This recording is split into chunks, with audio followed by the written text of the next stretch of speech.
Assalamualaikum warahmatullahi wabarakatuh dan selamat pagi Saudari Adinda. Waalaikumsalam warahmatullahi wabarakatuh. Selamat pagi. Hmm, eh, jadi perkenalkan nama saya Nur Inaya Zahra. Saya mahasiswi semester 3 program studi ilmu keperawatan Fakultas Keperawatan Universitas Hasanuddin. Jadi bagaimana kabarnya hari ini Saudari Adinda? Alhamdulillah baik. Oh, alhamdulillah. Jadi hari ini kita akan melakukan sesi diskusi atau sharing mengenai risiko infeksi saluran kemih atau ISK pada wanita. Waktunya itu kira-kira 10 sampai 15 menit melalui aplikasi virtual Zoom meeting ini. Bagaimana Saudari Adinda, apakah bersedia meluangkan waktunya? Ya. Baik, jadi saya lanjut. Nah, ini adalah garis besar topik yang akan dibahas, yang nantinya mudah-mudahan jika setelah dilakukan sharing ini, diskusi ini, Saudara Dinda bisa mengetahui pengertian infeksi saluran kemih, penyebabnya, tanda dan gejala, pemeriksaan dan pengobatan, serta pencegahan infeksi saluran kemih ini. Nah, di sini saya ingin sedikit memberitahu bahwa terdapat riset yang dilakukan Asosiasi Urologis Amerika yang menyebutkan bahwa 40% perempuan pernah mengalami infeksi saluran kemih dibanding 12% laki-laki. Dengan kata lain, jika kita menanyakan kepada 10 perempuan yang ada di jalan, maka 4 di antara mereka akan mengatakan bahwa mereka pernah didiagnosis penyakit infeksi saluran kemih ini. Nah, sebelumnya saya ingin menanyakan kepada Saudari Adinda, dalam kondisi apa biasanya Saudari menahan buang air kecil? Saat bermain HP. Bermain HP, apalagi? Menonton. Lagi. Makan. Oh, saya juga biasa ya menahan buang air kecil saat kondisi seperti itu. Dan oleh karena itu sebaiknya kita menonton video ini terlebih dahulu untuk mengetahui apa sih yang bisa terjadi jika kita menahan buang air kecil.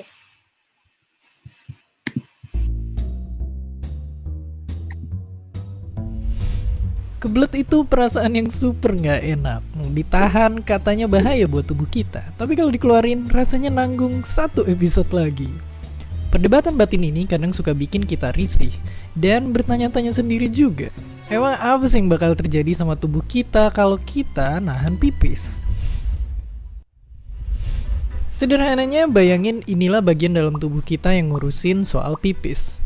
Cairan yang warnanya mirip sama minuman berenergi ini sebenarnya kumpulan zat-zat yang udah gak dibutuhin sama badan kita. Kalau udah keisi penuh, otak kita ngerespon dengan bikin kita biar jadi kebelet. Otot di sini lalu berperan jadi satpam buat ngejaga, biar nggak ada yang keluar tiba-tiba, dan begitu akhirnya ketemu toilet, itulah rasa lega yang sesungguhnya. Oke. Terus emangnya seberapa lama kita bisa nahan pipis? Dan apakah itu bahaya buat kita? Ternyata tubuh kita bisa nahan sampai berjam-jam. Tapi kalau sampai keseringan dan kelewat lama, ini bisa jadi bahaya. Malah pernah kejadian ada orang yang ikut lomba banyak-banyakan minum air sambil tahan pipis, badannya jadi keracunan air dan akhirnya meninggal. Bahkan di kasus-kasus langka, kandung kemih kita itu ibarat jadi balon yang begitu kepenuhan bakal meletus. Makanya kalau kita lagi gak ikut ujian penting yang ngelarang buat ke toilet, mending kalau kebelet langsung aja cari toilet terdekat. Ngomong-ngomong soal toilet, kalau suka merhatiin kadang kita bakal ketemu tanda ini. Ya, urin itu bisa ngasih tahu kondisi tubuh kita kalau lagi sakit atau enggak dari warnanya.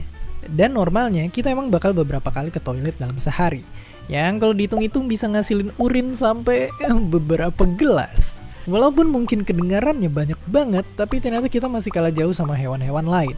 Mungkin ini sebabnya nggak ada yang di rumahnya melihara gajah. Oke, jadi itulah yang terjadi sama tubuh kita waktu nahan pipis. Dan sekarang buat yang emang lagi nonton video ini sambil nahan pipis, kalian bisa segera ke toilet karena videonya udah sampai di sini aja. Dan seperti biasa, terima kasih.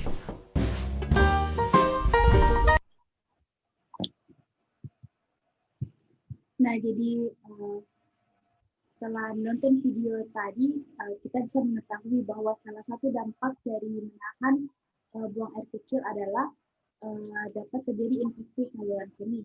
Jadi saya akan jelaskan apa itu ISK. Nah, di sini ISK itu merupakan infeksi bakteri atau kuman yang terjadi pada saluran kemih. Nah, infeksi saluran kemih ini salah satu penyakit di mana bakteri dalam urin itu berkembang biak sampai melebihi 100.000 per mililiter urin. Nah, infeksi saluran kemih ini disebabkan oleh berbagai macam bakteri. Namun, sekitar 90% dari kasus infeksi saluran kemih itu disebabkan oleh bakteri E. coli. Nah, di sini terdapat penyebab infeksi saluran kemih atau ISK pada wanita. Yang pertama itu karena uretra pendek. Jadi, seperti yang kita ketahui bahwa uretra di sini adalah saluran yang menghubungkan antara kandung kemih dengan lingkungan luar. Jadi, kita sebagai perempuan itu diketahui memiliki uretra yang pendek dibanding dengan laki-laki, karena laki-laki memiliki penis, sehingga bakteri itu lebih mudah masuk. Yang kedua, jika kita membasuh vagina dari belakang ke depan, maka bakteri yang dari anus akan berpindah ke vagina. Selanjutnya yang ketiga itu menahan buang air kecil. Jika kita menahan buang air kecil, bakteri yang terkandung dalam urin itu akan menyebabkan infeksi karena tidak dikeluarkan. Selanjutnya, kurang minum air. Akan terjadi peningkatan osmolalitas. Peningkatan osmolalitas di sini maksudnya adalah peningkatan zat terlarut pada urin yang akan menyebabkan naiknya keasaman pada urin yang nantinya akan memudahkan penempelan bakteri pada jaringan lapisan di kandung kemih, sehingga akan membuat bakteri lebih mudah berkembang biak dan berkolonisasi. Ada tanda dan gejala dari, namun sedikit-sedikit. Yang ketiga, sulit menahan buang air kecil. Pertama itu nyeri saat buang air kecil. Yang kedua, sering buang air kecil, namun sedikit-sedikit. Yang ketiga, sulit menahan buang air kecil. Yang keempat itu terjadi demam. Di sini jelas karena terdapat infeksi dalam tubuh. Yang kelima itu tidak bisa membuang air kecil. Yang keempat biasa tidak tuntas saat buang air kecil. Yang kelima itu urin yang keruh. Yang ketujuh itu urin yang keruh. Yang kedelapan itu terdapat hematuria atau darah pada urin. Yang kesembilan itu terdapat bakteri pada urin. Selanjutnya ada pemeriksaan. Pemeriksaan infeksi saluran kemih ini dapat dilakukan dengan kultur urin, yaitu pemeriksaan untuk mendeteksi adanya bakteri dalam urin. Dan untuk pengobatannya dapat dilakukan terapi antibiotik. Di sini ada info penting mengenai apa yang tidak boleh dilakukan saat kita didiagnosis infeksi saluran kemih, yaitu kita harus menghindari konsumsi minuman yang mengandung kafein, karbonat, dan alkohol, karena minuman tersebut itu dapat mengiritasi kandung kemih dan memperburuk gejala ISK.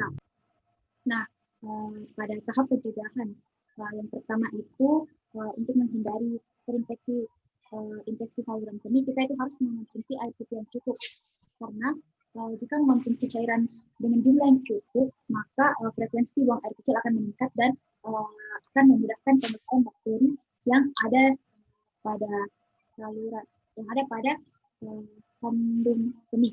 Yang kedua itu jangan menahan buang air kecil, karena jika kita menahan buang air kecil, bakteri memiliki kesempatan untuk mengendap dan berpotensi menyebabkan terjadinya infeksi saluran kemih. Dan yang ketiga itu yang paling penting, kita harus menjaga kebersihan dari kemaluan kita dengan cara yang seperti tadi yang telah disampaikan, kita harus membasuh dari depan ke belakang, dan juga kita harus rajin mengganti pakaian dalam dan memilih bahan yang lembut seperti katun dan tidak ketat. Sekian yang bisa saya sampaikan. Apakah dari saudari Adinda memiliki pertanyaan?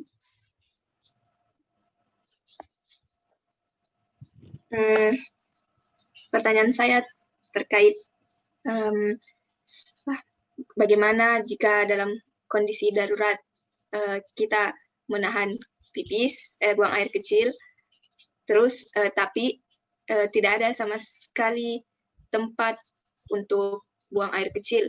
Apakah ada tindakan yang harus selain yang dilakukan untuk menghindari adanya bisa terjadinya infeksi ini? Terima kasih. Baik, jadi saya akan coba menjawab. Jika memang benar-benar tidak ada toilet atau dalam keadaan penting yang harus membuat kita menahan buang air kecil, sebab mungkin bisa untuk mungkin kita tetap bisa untuk menahannya, karena seperti yang dikatakan di video tadi bahwa kandung kemih kita itu bisa menahan sampai beberapa jam. Namun hal yang harus saya pastikan di sini adalah jika kita dalam keadaan yang tidak sibuk atau cuma baring-baring atau main HP, namun malas ke kamar mandi untuk buang air kecil, itu yang menurut saya yang harus diubah perilakunya. Namun jika memang dalam keadaan penting yang haruskan kita menahan, mungkin bisa-bisa saja. Kalau dari saya itu. Bagaimana saudari Adinda? Iya, saya sudah mengerti. Apakah masih ada pertanyaan? Itu saja. Ya. Jadi kita ke sesi akhir ya. Di sini saya akan menyimpulkan bahwa jadi sebagai perempuan yang memiliki risiko tinggi terkena infeksi saluran kemih, sudah seharusnya itu kita peka dan mulai mengubah kebiasaan gaya hidup menjadi sehat dan bersih. Jadi sekian yang bisa saya sampaikan kepada saudari Adinda. Sebelumnya, apakah saudari Adinda bisa menyimpulkan apa yang telah saudari Adinda dapatkan selama diskusi ini? Jadi yang bisa saya simpulkan bahwa 40% dari wanita lebih banyak mengalami infeksi saluran kemih dibandingkan laki-laki. Seperti yang kita tahu juga kalau infeksi saluran kemih ini merupakan infeksi bakteri atau kuman yang terjadi di saluran kemih. Terus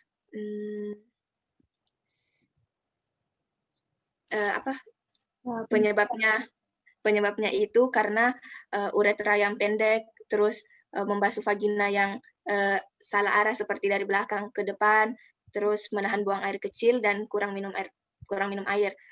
Terus tanda-tanda atau gejalanya itu bisa dilihat seperti nyeri saat buang air kecil, tidak tuntas dalam buang air kecil, tidak bisa buang air kecil, urin yang keruh, dan sulit buang air kecil. Terus pencegahannya itu bisa kita lakukan dengan konsumsi air yang cukup, menjaga kebersihan kemaluan, dan tidak menahan saat mau buang air kecil. Itu saja. Baik, terima kasih. Penjelasan dari saudari Adinda sangat jelas. Di sini saya poster yang mungkin saudari Adinda bisa bagi ke teman-teman atau keluarga untuk menyebarkan informasi ini. Jadi misalnya siapa tahu saudari masih ingin bertanya atau memiliki ingin bertanya nantinya, bisa langsung chat pribadi saya di WhatsApp. Waktunya itu bisa kapan saja. Jika saudari Adinda ingin menanyakan sesuatu perihal hal ini. Jadi sekian dari Komnas Kesehatan bisa saya berikan. Kurang dan lebihnya mohon dimaafkan. Wabillahi taufiq wal hidayah. Wassalamualaikum warahmatullahi wabarakatuh. Waalaikumsalam warahmatullahi wabarakatuh. Terima kasih. Ya.